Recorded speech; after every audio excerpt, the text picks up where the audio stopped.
On your Tuesday episode of Locked On Raptors, I'm back from vacation. The Toronto Raptors are doing not a whole lot, so we're going to talk all about FIBA. Team Canada has won Group H. They are through to round 2. We'll get into that. Raptors at FIBA doing good things. Dennis Schroder, for example. And we will do a little Raptors temperature check with our pal Vivek Jacob. It's all coming up today. Let's get to it.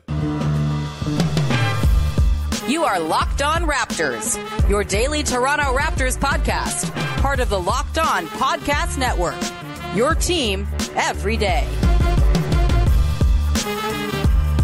Hey, what's going on? And welcome to another episode of Locked On Raptors, part of the Locked On Podcast Network, your team every day. It is Tuesday, August the 29th, and I'm your host, Sean Woodley, back from gallivanting about the West Coast for like 2.5 weeks, and boy, did I enjoy not thinking about your Toronto Raptors. But we're back today. We will talk some Raptors coming up later on. Got a whole bunch to get to. Of course, you can find me on Twitter at WoodleySean, and you'll follow, subscribe, rate, review the podcast for free on your favorite podcast apps, and on YouTube. We are on Instagram as well, and of course, the Discord still going strong. I logged back in yesterday after not looking at it during my vacation, and it was popping off still. People having a great time talking FIBA, talking Raptors, talking movies, talking all sorts of fun stuff. If you want to be part of our growing listener community, join the link in the description of the podcast, and you'll become part of our Discord server. Great little community, family we got building around the show. And today's show is brought to you by our friends over at FanDuel Sportsbook, official sportsbook of Locked On. Make every moment more. Right now, new customers can bet $5 and get $200 in bonus bets guaranteed. Visit FanDuel.com/LockedOn to get started. And we will get started by bringing in our pal, Vivek Jacob, Big V from Raptors.com. Like I said, we'll talk a little Raptors at the end. Nothing is happening right now, so we'll get into that, but we are going to talk a lot of FIBA today, something that Big V is very fond of. Big V, how are you? It's been a long time, my friend. I missed you. Yeah, man, I missed you too. I'm doing great. We got the FIBA World Cup going on. We got the US Open going on. Asia Cup is coming up. We got India versus Pakistan on Saturday. So it's going to be good times, man. It is good times. You're just you're in hog heaven. It's all the sports that Big V loves, all happening at one time. It's a beautiful thing. Who says there's nothing going on in August in the world of sports? All right, let's talk about FIBA, shall we? Team Canada today blows out Latvia after a bit of a rocky start. They were down 10 after the first quarter. They go on a 20-7 run to close out the first half, and then they summarily whip Latvia's asses in the second half, finished with a 101-75 win. They finished the group 3-0 with a plus 111 point differential. They win Group H. They are into the next round, awaiting the winners of Group G. Looks like Spain will be in, but there's a huge game between Brazil and Cote d'Ivoire tomorrow. That's going to determine who else joins Canada and Latvia in there. Big V, what were your biggest takeaways from the third game of the FIBA World Cup? And if you have bigger ones from the group stage, this is, of course, the first time we've talked since I went away. This is the first game I've gotten to watch in full because of jet lag and weird time differences out west and all of that. What are your sort of big takeaways from this game and the sort of tournament at large as a whole so far? Yeah, like you said, slow start out the gate, and I think Latvia came and punched them in the mouth, and they finished second in European qualifying in three-pointers made. They were second in three-point percentage. So you kind of came in thinking, okay, if I was about to say if the Raptors, but similar tone, similar vibes. Oh, a team that shoots well. Oh my God, this could be very dangerous. Yeah, and Canada is not blessed with a plethora of shooting, so I think that's what played out in the first quarter. Defensively, they just weren't at it, and Jordi Fernandez is becoming the star of the show in these timeouts where you can listen in. And I don't know if you caught this yet, but literally at the end of the first quarter, he's like, "You guys want to finish first? What the?"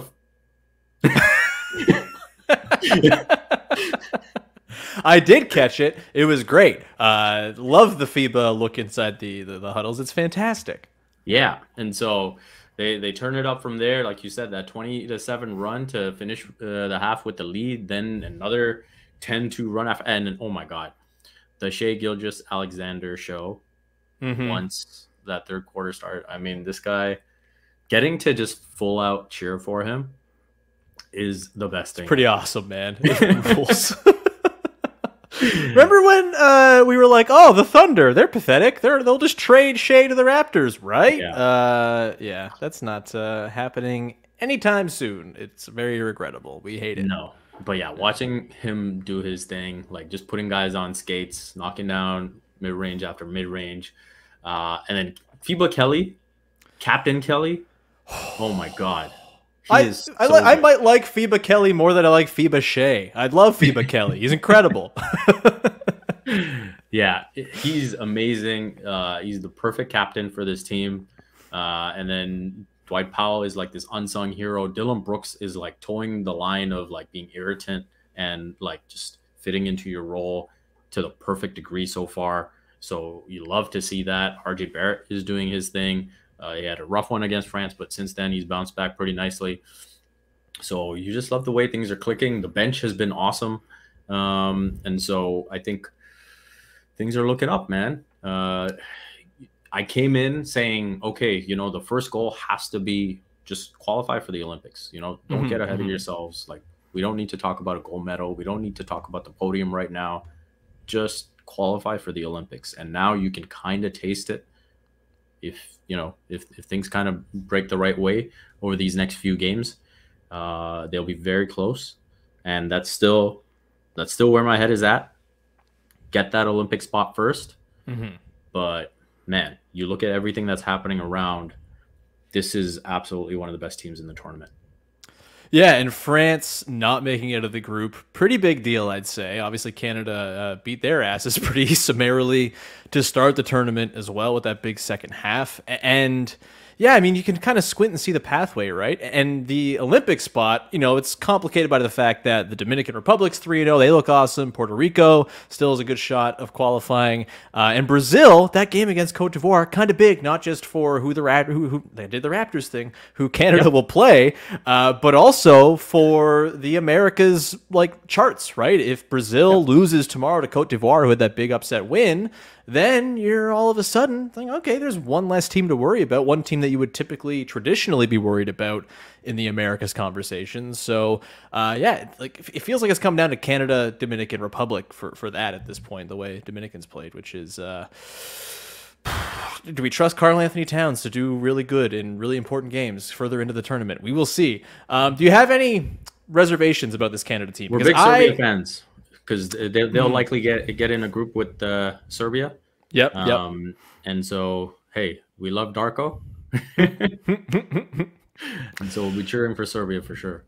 100%. So, look, before I went away on vacation, had Oren Weisfeld on this show to talk about Canada basketball and the idea that it would be different this time around. I am still broken by that loss to the Czech Republic on home soil a few years back in the qualifying tournament for the last Olympics. It was a nightmare. I hated every second of it, and that really was kind of the last straw for me for a little while when it came to Canada basketball. I've told myself I'm not going to buy in until they get through the second round of this tournament, the second group stage, which they've qualified for very easily, which is great to see. But, the first 10 minutes of that Latvia game, we're like, oh no, I've seen this before. I hate this movie. It's the worst.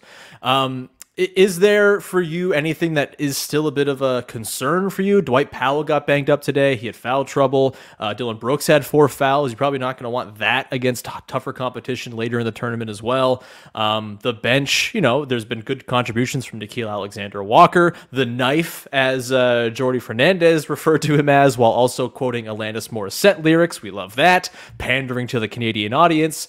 Phil Scrubb, 2 of 3 from deep today. That was nice to see, but not a ton of production from the second unit. What to you stands out as the biggest concern with this Canada team still remaining, despite the very successful first round? Yeah, I think if you go up against a team that has more than 3-point shooting, like when you look at Latvia, it was when they were hot, it was tough. And then the second half, they started out 0 for 9 from 3. Right. And that's when Canada could really take control. I thought Canada fueled their transition game pretty significantly, I'd argue. Yeah. And they brought the physicality even in the half court sets. You could see that concerted effort to, there were some post actions for RJ Barrett and then Shea obviously doing his thing 1-on-1 and getting to the basket. So I think if you go up against a team that can rely on the three ball, but also, run a very effective offense, like say an Australia in a potential quarterfinal. Like right now, you're likely looking at a quarterfinal against one of Australia, Germany, or Slovenia.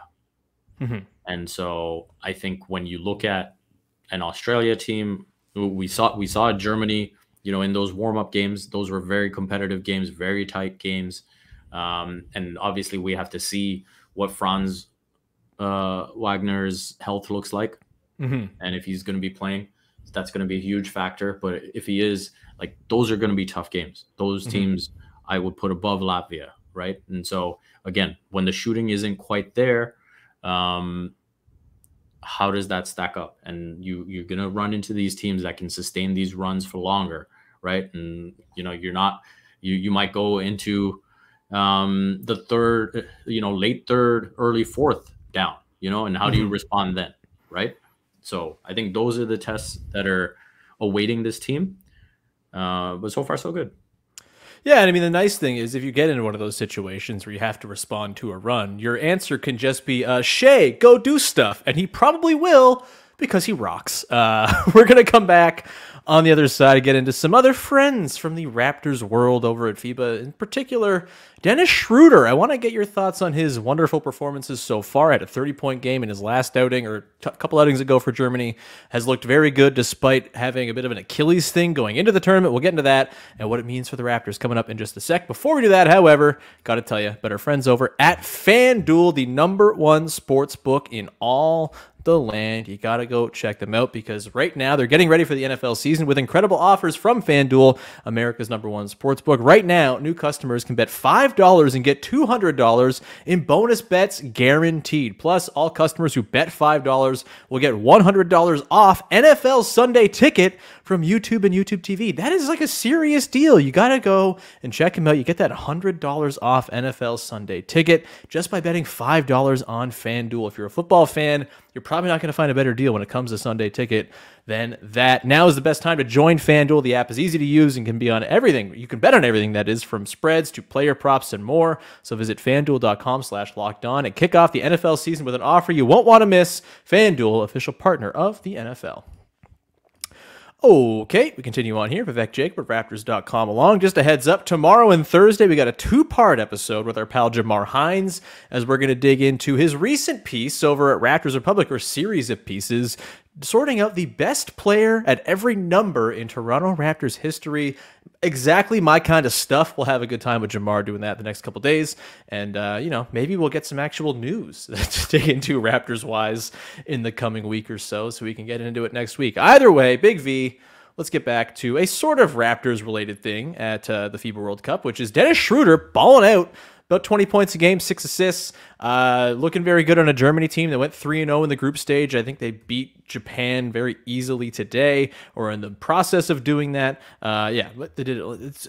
It's like nighttime there. Never mind. They did it earlier today. I'm jet lagged still and don't know what time it is anywhere. So forgive me. Either way, Dennis Schroder, someone who I think, was probably the best option the Raptors had when Fred VanVleet walked in the summer. So they go and sign him to the mid-level. It was not maybe like a perfect signing for the money and for particularly the fit, as I don't really think you can start him still with this Raptors team, considering the lack of shooting that would be around him. In theory, he probably starts in place of Gary Trent Jr., but he looked really good. He was like 5 of 9 from 3 in that 30-point game he had. Is he good at 3-point shooting now, Big V? That is the question. You are muted, friend. I'm back. Yes. He is good at FIBA 3-point shooting. That is for sure. Mm-hmm. I think that is the one thing that if people are watching, especially that Australia-Germany game, which was a phenomenal game, arguably the game of the tournament so far, he was excellent, pulling up for 3, catching and shooting from 3, but you just have to recognize that the FIBA 3-point line is not the NBA 3-point line. Mm-hmm. And so those opportunities are not going to be the same. That being said, I love the leadership role that he's taken on, the way he's playing, even with his dribble penetration, the way he's getting to the basket, some nice finishes, some nice kickouts.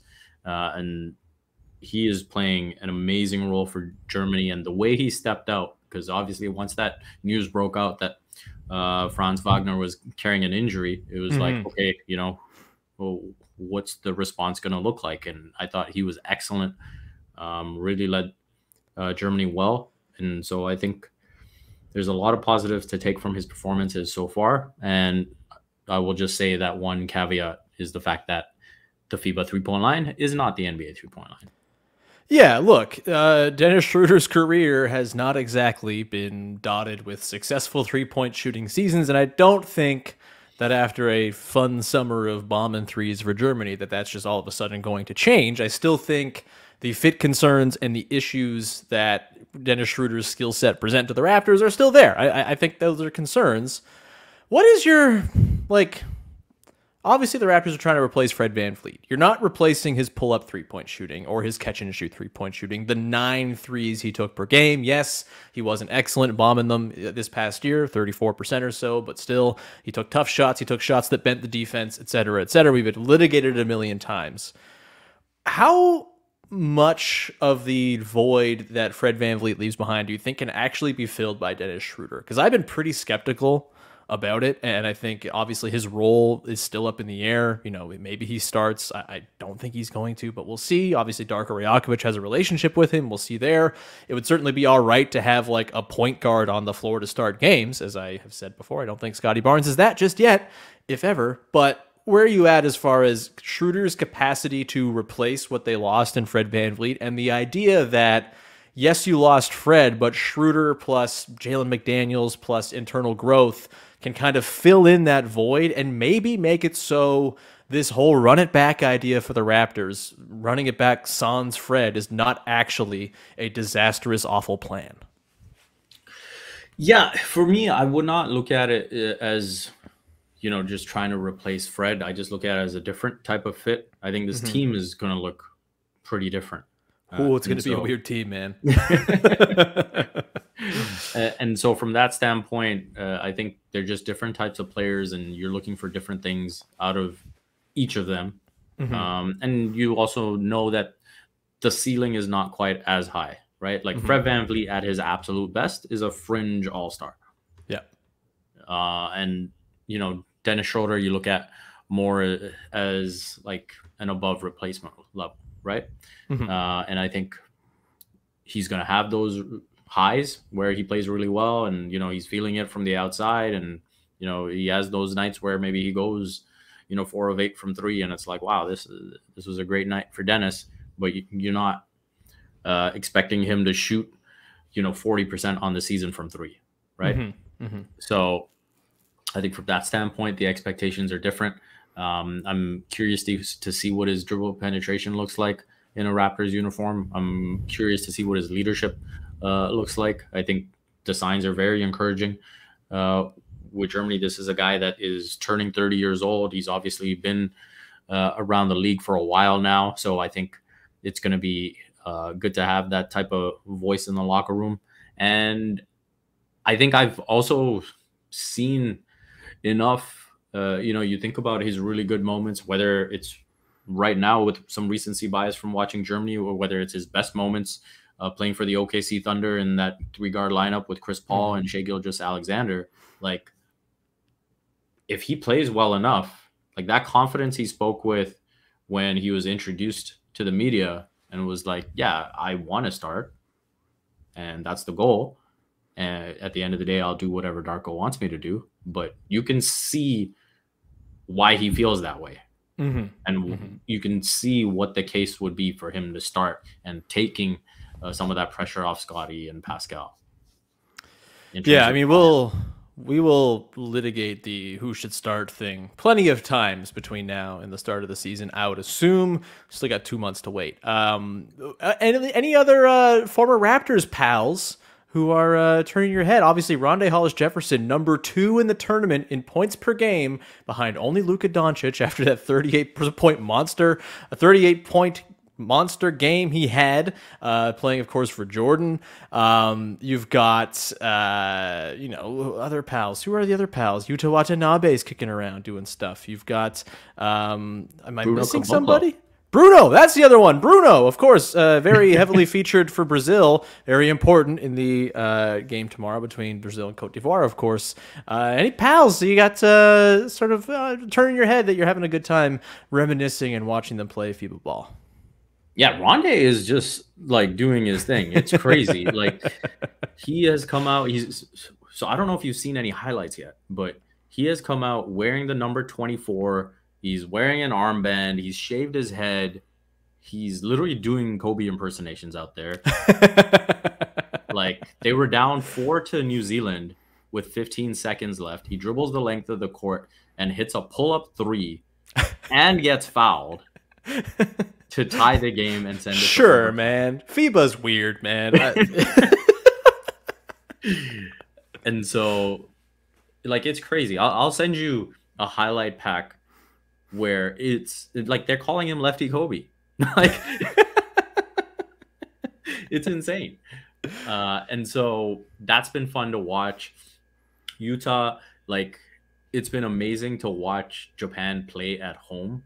And like that comeback win to have that World Cup winning moment, World Cup game winning moment was huge. I mean, he wasn't a big part of it. Like their guards were just spectacular. But he bounced back nicely with 24-7, I believe, today against Australia. So a nice performance there. And yeah, it's been nice to see him. And I thought there was a funny moment between him and Patty Mills. Obviously, they were teammates in Brooklyn, where Utah was trying to go for the steal and then inadvertently like bumped him pretty hard. But obviously, everyone knows Utah, and so like, laughing about it and smiling when it might go very differently with someone else. So typical Utah stuff. Shout out to Keshi. I'm sure he had a big celebration the night that Japan won. And so that has been really fun. Bruno, like he's been playing really well, playing a lot of center minutes. And against Spain, he finished with 15 points, 11 rebounds, 3 blocks, and really filling that role nicely. And so, and then we can't forget about Juancho Hernan Gomez doing his thing with Spain. Obviously not heavily involved, but he's probably on the best team of the lot. So, and we'll be seeing him soon. Wow. We've totally left out Toronto Raptors legend Tremont Waters. Unbelievable, man. Ridiculous. Just tearing it up. 14 a game for Puerto Rico. Tremont Waters will always be burned into my brain because of that weird COVID game they had against the Cavs, where him and Daniel Oturu and Jawan Morgan and whoever the hell else was emergency players. Shout out Tremont Waters. We'll come back on the other side. We're going to get into Raptors talk. This is ostensibly a Toronto Raptors podcast. I've not paid attention to the Raptors for the last 3 weeks while I'm on vacation, and I'm totally not plugged in. Big V is going to fill me in as to what's going on. We'll have a little temperature check on how we're feeling now that it seems like maybe no deals are going to go down. Obviously, plenty of stuff can still happen, but we shall see. We'll get into that in just a sec. But first, got to tell you about our friends over at Locked On Blue Jays. Our friend, that is, Craig Ballard, covering the Jays each and every day as this utterly maddening baseball team continues its push to not fall out of the playoffs.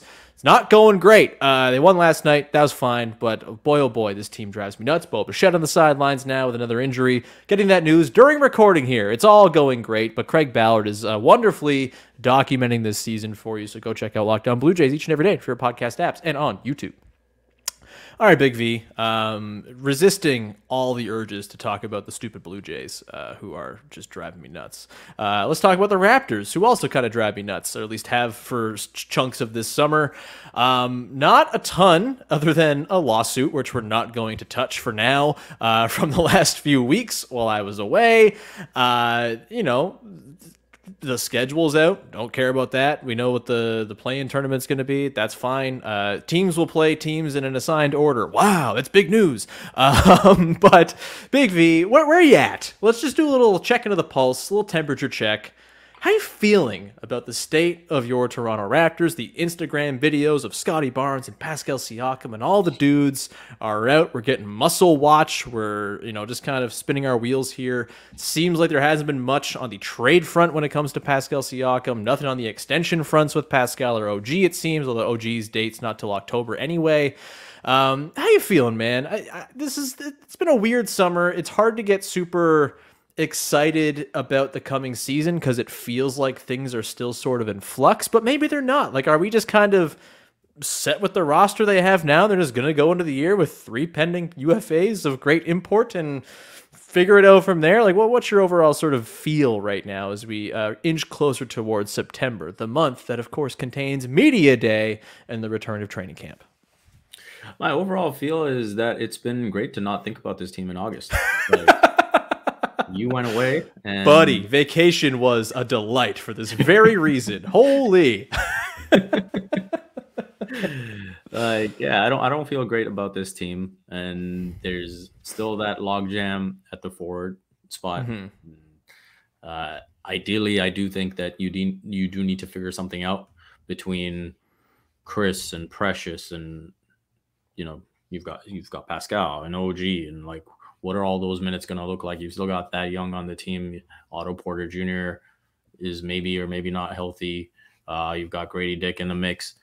And so what those minutes look like, I have no idea, but I don't think this is an ideal way to go into the season. So yeah, it's just been nice not to think about them.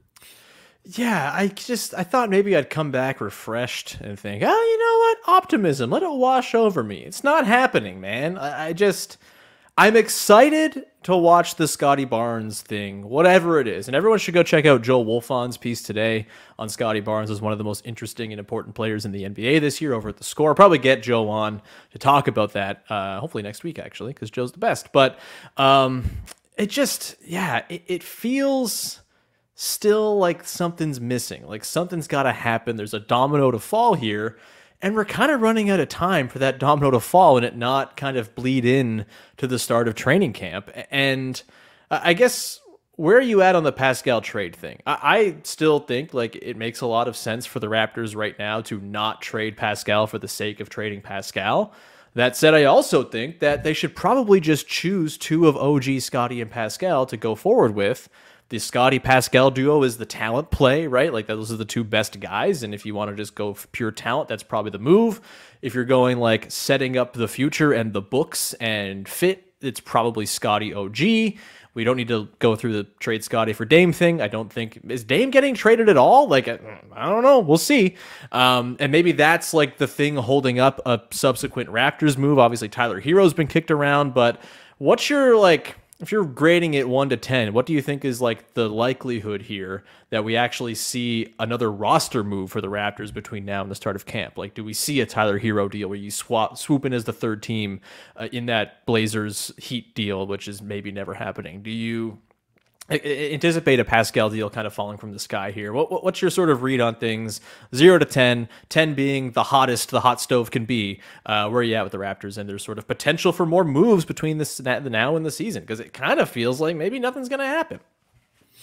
Yeah, I think right now, if I had to guess, I'd probably say it's more likely that there's a move on the fringes as opposed to a major piece, which would be... Could help. It would help. It would also, I think, be a scary way to enter the season, because Masai literally said last trade deadline that big moves are for the offseason, not the trade deadline. Sure. So are we going to roll the dice again on just hitting a home run and signing all your UFAs next offseason? Like, what's happening? And so I think that's the risk factor going in. If nothing happens going into the season is pretty high, I would say.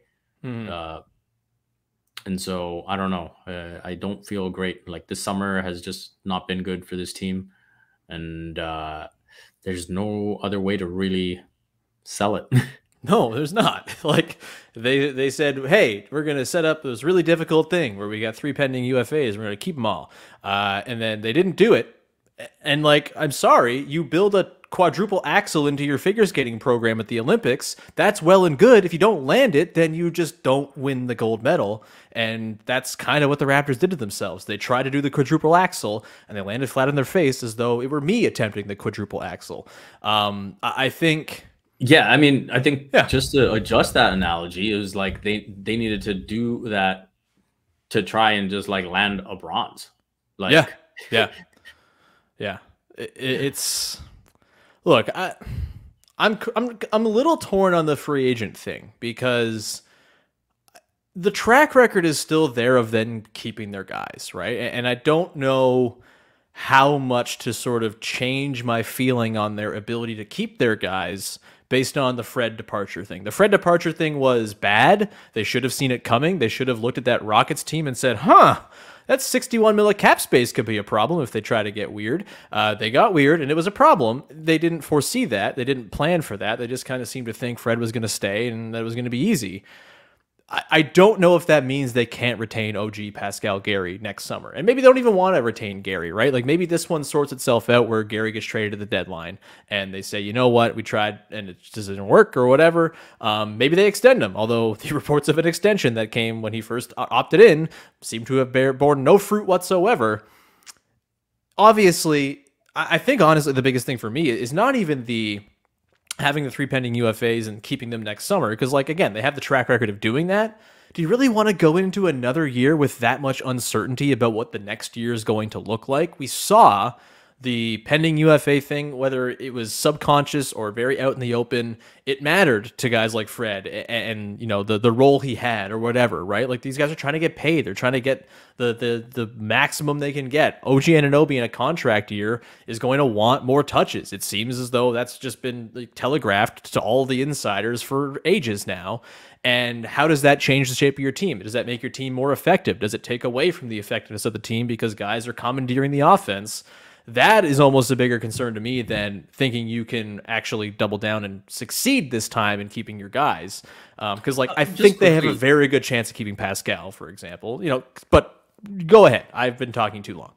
No. Just something deeper with Fred. Like, I think when the news came out that the third year was a team option, like, to me, that was a sign of, oh, this guy just didn't want to be here. Right. Like, and that to me, to the front office should be a bigger red flag. Sure. Like, yeah, of course. Like, you know, you've got the tax situation in Texas and you've got huge benefits with that. And so the team option, you can kind of just gloss over that if you want to. But I do think that if the vibes were different, that offer, I don't think would have been enough to move Fred away from here. Yeah, that's fair.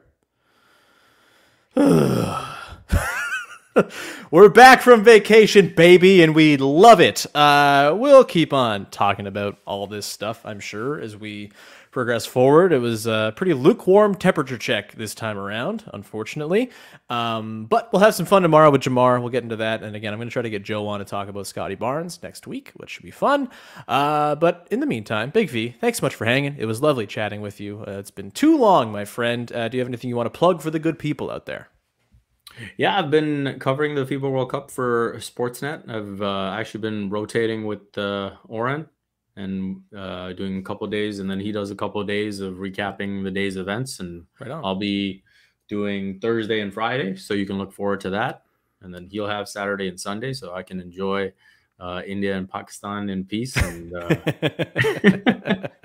don't talk to V when that's on, man. India, Pakistan, non-starter in peace. What a concept. No, anyway, I digress. That's the podcast, everybody. Yeah, take it away.